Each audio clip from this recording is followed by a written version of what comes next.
अमावस्या म्हणजेच दिव्याची अवस, दीपपूजनाचा अत्यंत पवित्र असा दिवस. या दिवशी काय केलं जातं की घरातले आपले जे काही दिवे असतात ते या दिवशी बाहेर काढले जातात. ते व्यवस्थित स्वच्छ असे धुतले जातात. त्याची छान पूजा केली जाते. पुरणपोळीचा नैवेद्य दाखवला जातो. या दिवशी ना दिव्याचं महत्व काय माहितीये का? दिवा हा स्वतः जळत असतो आणि आपल्याला प्रकाश देत असतो. आपल्या जीवनात काही अंधकार झालेला असतो बघा, किंवा आपल्याला निगेटिव्ह पण आलेला असतो, जो नकारात्मक आपला विचार झालेला असतो आपल्या मनात, तो दूर करण्याचा हा दिवा प्रयत्न करत असतो. एवढा छोटासा पणती आपण जरी लावली, छोटीशी पणती लावली तरी आपल्याला असं सकारात्मक वाटतं बघा, एक पॉझिटिव्ह एनर्जी येते. त्याच्यामुळे ह्या दिव्याची पूजा करण्याची हा एक दिवस असतो. आता प्रत्येक शहर बदलतं, प्रत्येक राज्य बदलतं, तसं प्रत्येक ठिकाणी दिव्याची पूजा करण्याची पद्धती थोड्या थोड्या वेगळ्या आहेत. काही ठिकाणी कणकेचे दिवे केले जातात या दिवशी, त्याची पूजा केली जाते. काही ठिकाणी पूर्णाचे दिवे केले जातात, त्याची पूजा केली जाते. काही ठिकाणी घरातली जी उत्तर दिशा असते त्या ठिकाणी हा दिवा लावला जातो. का? तर जे गेलेले पितर आहेत, आपले जे घरात ज्यांचं निधन झालंय, जे आपले पितर आहेत, त्यांच्या आठवणीसाठी, त्यांची आठवण राहावी म्हणून तो एक दिवा लावला जातो. अशा जेवढी शहर वेगळी आहेत, जेवढं राज्य वेगळे आहेत, तसे हे प्रकार वेगवेगळे आहेत. आता आषाढ अमावस्या हा दिवस झाला की दुसऱ्या दिवशी श्रावण सुरू होतो, म्हणजे चातुर्मासातला पहिला महिना. म्हणजे काही जण श्रावण पाळतात बघा. श्रावणात नॉनव्हेज खात नाहीत, मांस मच्छी खात नाहीत. मग हा जो आषाढ अमावस्या, ह्या दिवशी सगळी जण, म्हणजे बहुतेक जण काय करतात की नॉनव्हेज खाऊन घेतात,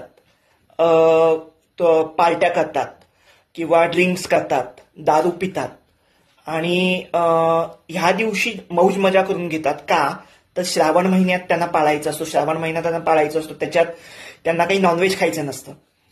म्हणून ह्या दिवशी त्यांना, त्या दिवसाला गटारी असं म्हणतात.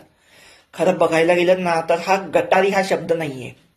याच्या मागे एक कारण असं आहे की आषाढ महिन्यापर्यंत हे लोक नॉनव्हेज खातात, मांस मच्छी खातात. दुसऱ्या दिवशी श्रावण सुरू होतो तेव्हा मग काही नॉनव्हेज खाता येत नाही. तर गटारी हा शब्द नसून तो शब्द आहे गतहारी, निघून गेलेले. जे गेलेले आहेत, निघून गेलंय.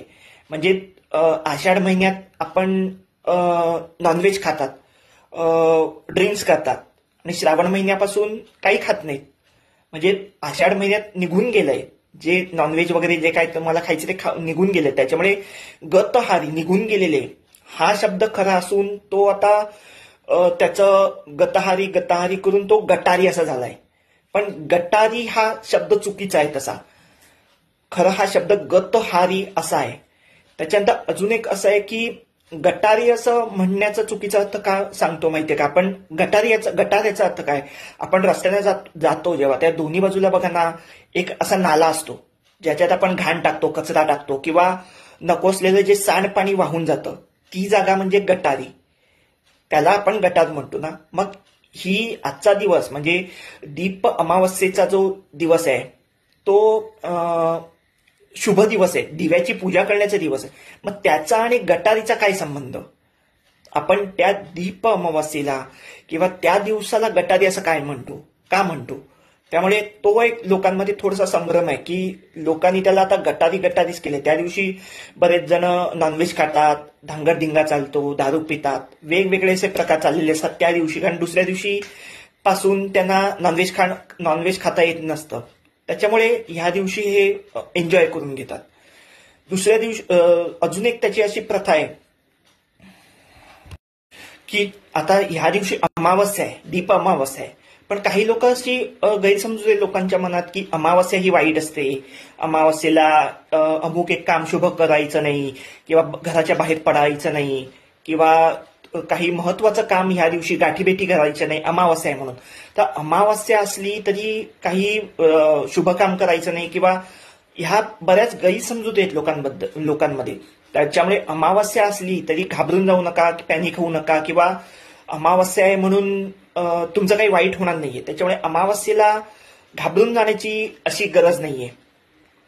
त्याच्यामुळे माझं म्हणणं असतं की ह्या दिवशी गतहारी हा शब्द जो आहे प्रचलित, तो जर येत नसेल, तुम्ही गटारी म्हणताय, तर तसं करू नका शक्यतो. गटारी म्हणण्यापेक्षा दीपपूजन, दिव्याची पूजा, दीपपूजा असं म्हणा. All the best.